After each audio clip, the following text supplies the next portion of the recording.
السلام عليكم.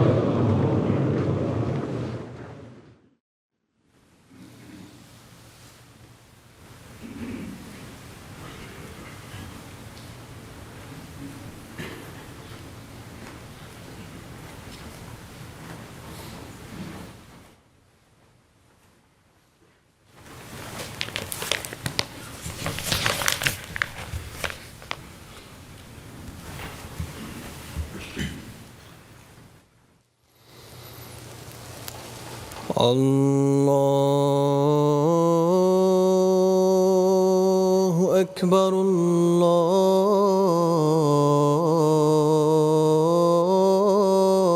الله أكبر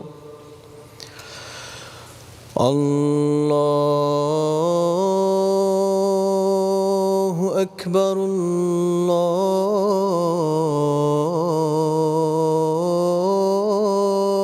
الله أكبر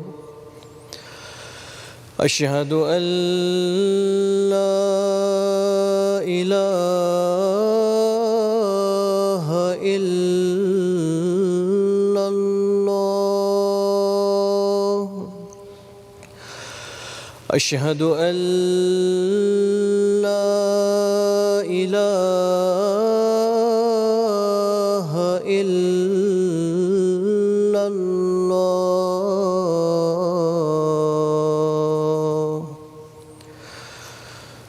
أشهد أن محمدًا رسول الله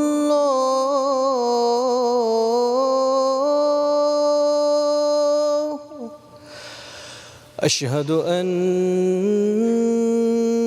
محمدًا رسول الله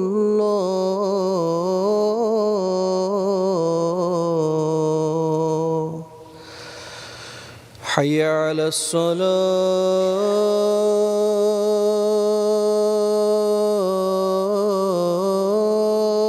الصلاة حي على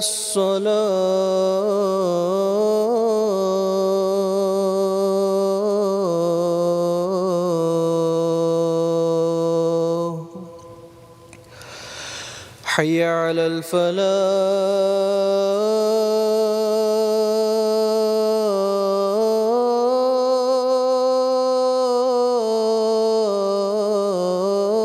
الفلاح حي على الفلاح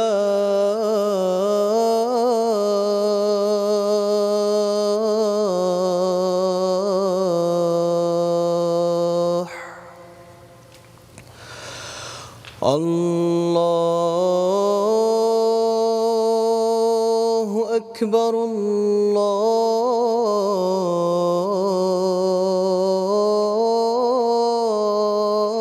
الله أكبر لا إله إلا الله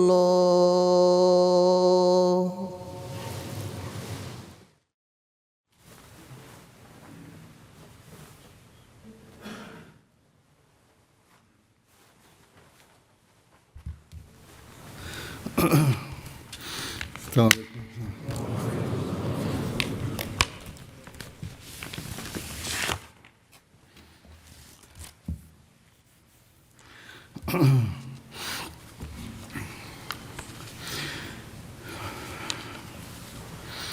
أشهد أن لا إله إلا الله وحده لا شريك له وأشهد أن محمدًا عبده ورسوله أما بعد فأعوذ بالله من الشيطان الرجيم بسم الله الرحمن الرحيم الحمد لله رب العالمين الرحمن الرحيم مالك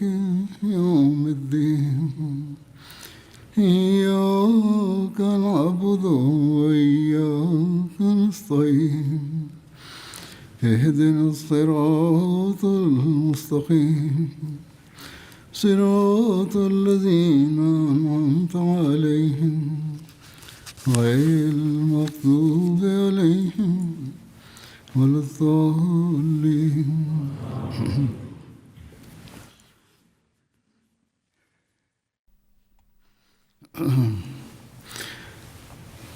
गज़वा हुनैन के हवाले से जिक्र कर रहा था আমি গজওয়ায়ে इसकी मज़ीद तफसील यूँ है হুনায়ন বা হুনায়নের যুদ্ধ সম্পর্কে উল্লেখ করছিলাম। এর বিস্তারিত বিবরণ এই अल्लाह ताला की तरफ से যে হুনায়নের যুদ্ধেও আল্লাহ তাআলার পক্ষ থেকে এমন সৈন্যবাহিনী অবতরণের जिन्हें फरिश्तों से কথা ताबीर किया পাওয়া যায় যাদেরকে ফেরেশতা বলে আখ্যায়িত করা হয়। তাই হুনায়নের যুদ্ধের अल्लाह ताला বিবরণে আল্লাহ कुरान তাআলা करीम में फरमाता है পবিত্র কোরআনে বলেছেন कि सुम्मा अंज़लल्लाहु सकीनतहु अला रसूलिही व अलल मोमिनीना व अंज़ला जुनूदन लम तरौहा व अज़्ज़बल्लज़ीना कफ़रू व ज़ालिका जज़ाउल काफ़िरीन। फिर अल्लाह ने अपने रसूल और অর্থাৎ অতঃপর আল্লাহ তার রসূল ও মুমিনদের উপর তার প্রশান্তি অবতীর্ণ করেন এবং এমন সৈন্যবাহিনী অবতীর্ণ করেন যাদেরকে তোমরা দেখতে পাওনি। আর তিনি যারা কুফরি করেছিল তাদেরকে শাস্তি প্রদান করেন এবং এটাই কাফেরদের প্রতিদান। মুফাসসির এবং জীবনীকাররা এই যুদ্ধে ফেরেশতাদের অবতরণ নিয়ে বিভিন্ন আলোচনা করেছেন। কতকের ধারণা হলো ফেরেশতাদের অবতরণ শুধুমাত্র মুমিনদের জন্য সুসংবাদ ও তাদের অন্তরের প্রশান্তির জন্য ছিল, নতুবা ফেরেশতারা যুদ্ধে প্রকৃত অর্থে অংশগ্রহণ করেনি। এই ধারণা কিছু সহিহ হাদিসেরও বিপরীত। সহিহ বর্ণনা থেকে প্রমাণিত যে ফেরেশতারা যুদ্ধে প্রকৃত অর্থে অংশগ্রহণ করেছিল। তবে এখানে এই সমস্যা দেখা দেয় যে সাহায্যের জন্য তো একটি ফেরেশতাই যথেষ্ট ছিল, তাহলে হাজার হাজার ফেরেশতা কেন অবতীর্ণ হলো? ইমাম ইবনে কাসির সহিহাইন বিদ্যমান যুদ্ধের সময় ফেরেশতাদের অবতরণের হাদিসগুলো উল্লেখ করার পর লিখেছেন যে আল্লাহ তাআলার পক্ষ থেকে ফেরেশতাদের অবতরণ এবং মুসলমানদের এই বিষয়ে অবগত করানো সুসংবাদ স্বরূপ ছিল, নতুবা আল্লাহ তাআলা এটি ছাড়াও তার শত্রুদের বিরুদ্ধে মুসলমানদের সাহায্য করতে পারেন। তাই তিনি বলেছেন সাহায্য কেবল আল্লাহর পক্ষ থেকেই। আর সূরা মুহাম্মদে বলা হয়েছে যে আল্লাহ তাআলা চাইলে নিজেই সেই কাফিরদের কাছ থেকে প্রতিশোধ নিতে পারেন, কিন্তু তিনি পরীক্ষা করেন। হযরত মসিহ মাউদ আলাইহিস সালামও এই কথাটি বর্ণনা করেছেন। তিনি বলেন যে কোরআনে ফেরেশতাদের সাহায্যের সুসংবাদের ঘটনা রয়েছে যাতে মুমিনদের অন্তর প্রশান্ত হয় এবং যুদ্ধক্ষেত্রে তাদের কোনো ভয় না থাকে। সুতরাং আল্লাহ তাআলা পবিত্র কোরআনে মুমিনদের সাথে ওয়াদা করেছেন এবং তাদেরকে সুসংবাদ দিয়েছেন যে তিনি ৫,০০০ ফেরেশতা দিয়ে তাদের সাহায্য করবেন। এই সংখ্যা বৃদ্ধি করে দেখানোর কারণ হলো তাদের জন্য সুসংবাদ দেওয়া। যদিও ফেরেশতাদের মধ্যে একটি ফেরেশতাই এই ক্ষমতা রাখে যে সে তার প্রভুর নির্দেশে পৃথিবীকে উলটপালট করে দিতে পারে। এজন্য ৫,০০০-এর প্রয়োজন নেই, বরং ৫ জনেরও প্রয়োজন নেই। কিন্তু আল্লাহ তাআলা চেয়েছেন যেন তাদেরকে বিরাট বিজয় তিনি দেখাতে পারেন, তাই তিনি এমন শব্দ বেছে নিয়েছেন যা থেকে সাহায্যকারীদের সংখ্যাধিক্য প্রকাশ পায় এবং এটাই ছিল মূল উদ্দেশ্য। হযরত মুসলিম মাউদ রাদিয়াল্লাহু তাআলা আনহু তাফসীরে সগীরে এই সম্পর্কে সংক্ষিপ্ত টিকা দিয়েছেন। সূরা আল ইমরানের ১২৭ নম্বর আয়াতের টিকায় তিনি লিখেছেন যে ফেরেশতাদের উল্লেখ শুধু এজন্য করা হয়েছে যে স্বপ্ন বা কাশফে এই সুসংবাদ পাওয়া থেকে মানুষের সাহস বৃদ্ধি পায়, নতুবা আসল উদ্দেশ্য এটাই ছিল যে খোদা তাআলা সাহায্য করবেন। অর্থাৎ এটিও একটি কাশফি প্রকাশ পেয়েছিল। অতঃপর এক জায়গায় তিনি বলেন, ভালোভাবে মনে রেখো যে যে ব্যক্তি মৃত্যুবরণ করতে প্রস্তুত হয়ে যায় তাকে কেউ মারতে পারে না।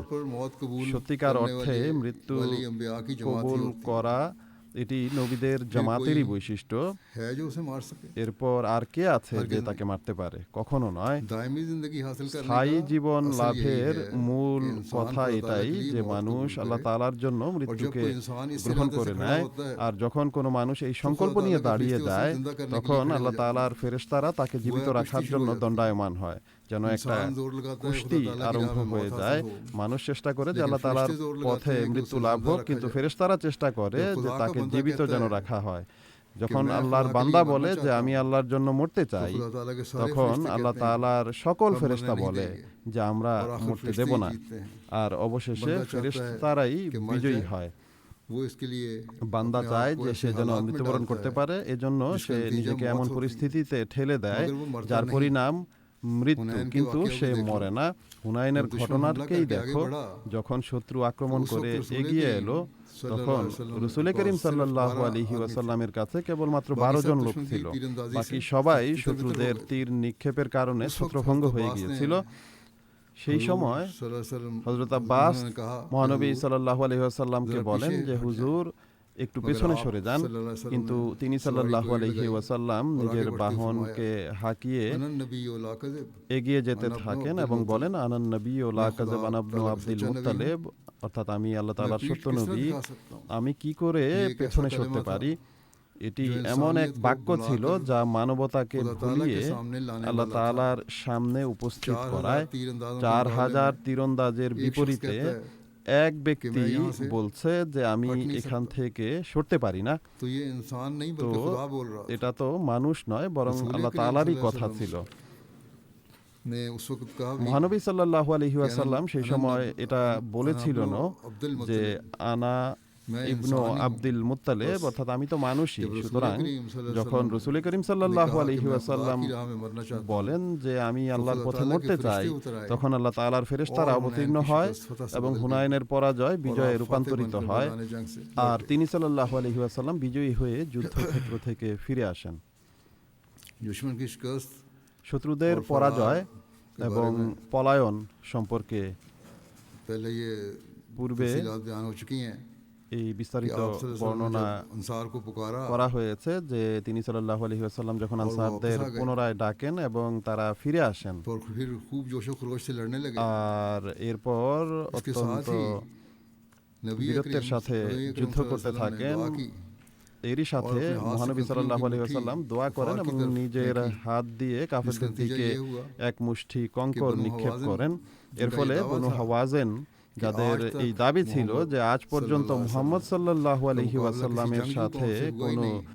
যোদ্ধা हमसे জাতির मुकाबला মোকাবেলা होगा तो হয়নি, बताएंगे আমাদের সাথে মোকাবিলা হলে कि আমরা जंग क्या দেখিয়ে होती দেব যে যুদ্ধ और কি जो फिल জিনিস। हकीकत আর যারা अरब के প্রকৃতপক্ষে ताकतवर আরবের कबाइल में से एक था। শক্তিশালী यानी कि গোত্রগুলোর सिर्फ একটি बातें थी, ছিল, बल्कि वाकई था এটা वो। শুধু বড়াই নয়, বরং ताकतवर সত্যিই তারা শক্তিশালী थोड़ी গোত্র देर में ছিল। शिकस्त खा के তারা भागने অল্পক্ষণের মধ্যেই পরাজিত अपने হয়ে बीवी পালাতে बच्चों और माल শুরু मवेशी করে। की किसी को নিজেদের खबर न স্ত্রী रही। সন্তান ও ধন সম্পদেরও কোনো খোঁজ খবর কারো मुसलमानों के রইল না। हाथों बहुत से लोग মুসলমানদের कत्ल हुए হাতে অনেক লোক और নিহত हजारों की হয় तादाद में এবং कैद हुए হাজার হাজার और সংখ্যায় भागने বন্দী वालों की হয়। भारी तादाद আর अवतास की পলায়নকারীদের तरफ भाग বিরাট गई। সংখ্যা আওতাসের দিকে পালিয়ে যায়। इस जंग में এই हवाज़न के যুদ্ধে सैकड़ों लोग হাওয়াজেনের শত শত লোক हज़रत নিহত अबू হয়। तलहा ने হযরত আবু 20 তালহা मुशरिकीन कत्ल 20 किए। জন মুশরিককে इसी হত্যা तरह করেন। सरिया अवतास में অনুরূপভাবে मुशरिकीन के সরিয়া 300 अफराद আওতাস कत्ल অর্থাৎ আওতাসের অভিযানে মুশরিকদের 300 লোক নিহত हवाज़न হয়। के राह फरार হাওয়াজেনের राह লোকদের इख्तियार करने के बावजूद পলায়ন করা সত্ত্বেও सकीफ के जो जंगजू डटे সকিফের रहे, सकीफ যোদ্ধারা कबीला को डटे অটল रहे। থাকে, और निहायत दिलेरी से সকিফ लड़ते গোত্র অটল থাকে এবং यहाँ तक অত্যন্ত कि उनके সাহসিকতার 70 लोग সাথে मारे गए। যুদ্ধ করতে থাকে। এমনকি তাদের उनका सबसे 70 জন आखिरी अलमबरदार নিহত হয়। তাদের সর্বশেষ পতাকাবাহী उस्मान बिन ছিল अब्दुल्लाह উসমান जब वो বিন कत्ल हुआ, আব্দুল্লাহ। যখন সে तो নিহত फिर হয় सकीफ भी তখন भाग गए। সকিফও পালিয়ে যায়। उस्मान के कत्ल की खबर जब रसूलुल्लाह উসমানের सल्लल्लाहु अलैहि নিহত वसल्लम হওয়ার पहुंची, সংবাদ যখন মহানবী সাল্লাল্লাহু তো আলাইহি ওয়াসাল্লামের কাছে পৌঁছে ने इस তখন दुश्मन তিনি इस्लाम के সাল্লাল্লাহু बारे আলাইহি में ওয়াসাল্লাম এই फरमाया, ইসলামের শত্রু সম্পর্কে বলেন, अल्लाह उसे अपनी रहमत से दूर আল্লাহ करे। তাকে নিজ ये রহমত कुरैश হতে से দূর बोझ করুন। रखता था। जबकि সে इसके कातिल কুরাইশের প্রতি हज़रत अब्दुल्लाह বিদ্বেষ बिन পোষণ अबी করত। उमय्या অপরদিকে তার के लिए হত্যাকারী रसूल হযরত रहमत की আব্দুল্লাহ दुआ বিন फरमाई। আবি উমাইয়ার জন্য রহমত প্রাপ্তির দোয়া করেন এবং হযরত আব্দুল্লাহ বলেন যে আমি আশা করি আল্লাহ তাআলা আমাকে এই অবস্থাতেই শাহাদাত দান করবেন। সুতরাং তিনি তায়েফের অবরোধকালে শাহাদাত বরণ করেন। কিছু বর্ণনা অনুযায়ী সর্বশেষ পতাকাবাহী উসমান বিন আব্দুল্লাহকে হযরত আলী হত্যা করেছিলেন, কিন্তু পূর্বের রওয়ায়াতটি অধিক নির্ভরযোগ্য। এই যুদ্ধে 4 জন সাহাবী শহীদ হন। তাদের নাম হলো হযরত উম্মে আয়মানের পুত্র আয়মান বিন উবায়দ।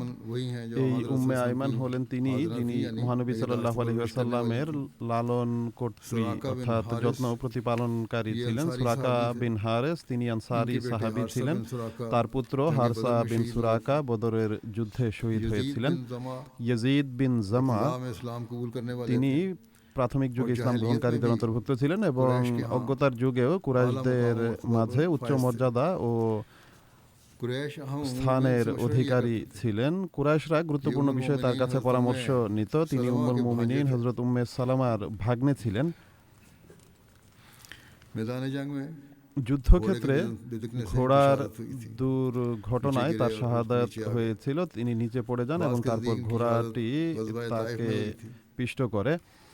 কারো কারো মতে তার শাহাদাত তায়েফের যুদ্ধে হয়েছিল, এর উল্লেখ পরে আসবে। চতুর্থ জন হলেন হযরত আবু আমের, যার বিস্তারিত বিবরণও পরে আওতাসের অভিযানের সময় বর্ণিত হবে।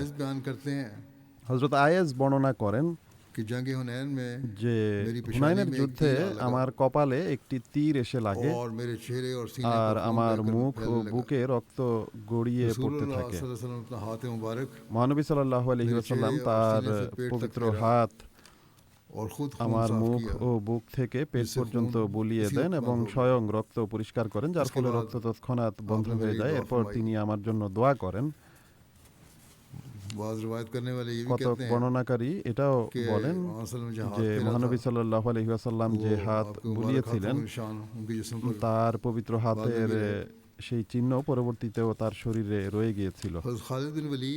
হযরত খালিদ বিন ওয়ালিদ যিনি একটি অশ্বারোহী দলের আমির ছিলেন, তিনি প্রাথমিক পর্যায়েই খুব খারাপভাবে আহত হয়ে পড়েছিলেন। পূর্বে যে মনটি বর্ণিত হয়েছে যে তিনি পড়ে গিয়েছিলেন যখন সৈন্যবাহিনী ছত্রভঙ্গ হয়ে গিয়েছিল। একজন বর্ণনাকারী বর্ণনা করেন যে যখন কাফেরদের পরাজয় হয় এবং মুসলমানরা নিজ নিজ তাঁবুর দিকে চলে যায়, তখন আমি মহানবী সাল্লাল্লাহু আলাইহি ওয়াসাল্লামকে দেখি যে তিনি লোকদের মাঝে ঘুরে বেড়াচ্ছেন এবং বলছেন যে আমাকে খালিদ বিন ওয়ালিদের কাছে কে পৌঁছে দেবে। যখন তার কাছে তিনি পৌঁছেন তখন খালিদ হাউদার সাথে হেলান দিয়ে বসেছিলেন। মহানবী সাল্লাল্লাহু আলাইহি ওয়াসাল্লাম খালিদের কাছে বসে পড়েন এবং ক্ষত দেখে নিজের পবিত্র মুখের লালা লাগিয়ে দেন, যার ফলে তিনি সুস্থ হয়ে যান। এছাড়া হযরত আব্দুল্লাহ বিন আবি আওফা, হযরত আবু বকর সিদ্দিক, হযরত ওমর, হযরত উসমান এবং হযরত আলীও আহত হয়েছিলেন।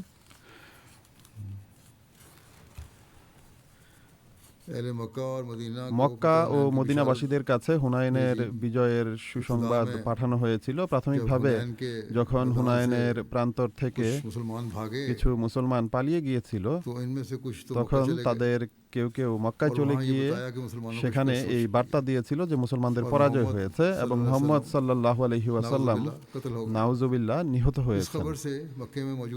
এই সংবাদে মক্কায় উপস্থিত মুনাফিক এবং যাদের হৃদয়ে বিদ্বেষ ছিল তারা অত্যন্ত আনন্দিত হয় এবং বলতে থাকে যে এখন আরবরা তাদের পূর্বপুরুষদের ধর্মে ফিরে যাবে। সেই সময় মক্কার আমির আত্তাব বিন আসিদ চরম সাহসিকতা ও বীরত্বের পরিচয় দিয়েছিলেন এবং মক্কাবাসীদের উদ্দেশ্যে ভাষণ দিয়ে বলেছিলেন, ইন্না কুতিলা মুহাম্মাদুন ওয়া ইন্না দীনাল্লাহি কায়েমুন ওয়াল্লাযী ইয়াবুদু মুহাম্মাদুন হাইয়ুন লা ইয়ামুত। অর্থাৎ যদি মুহাম্মদ সাল্লাল্লাহু আলাইহি ওয়াসাল্লাম শহীদ হয়ে থাকেন তবুও নিশ্চিতভাবে আল্লাহর ধর্ম চিরকাল প্রতিষ্ঠিত থাকবে এবং যে সত্তার ইবাদত মুহাম্মদ সাল্লাল্লাহু আলাইহি ওয়াসাল্লাম করতেন অর্থাৎ আল্লাহ তাআলা, সেই সত্তা চিরন্তন, তিনি জীবিত এবং চিরঞ্জীব থাকবেন আর কখনো মৃত্যুবরণ করবেন না। আর অল্প কিছুক্ষণ পরই হুনাইন থেকে এই শুভ সংবাদও এসে পৌঁছায় যে মুসলমানদের বিজয় লাভ হয়েছে আর বনু হাওয়াযিন অত্যন্ত খারাপভাবে পরাজিত হয়ে পালিয়ে গেছে। অনুরূপভাবে মদিনাতেও প্রথমে এই সংবাদ পৌঁছে গিয়েছিল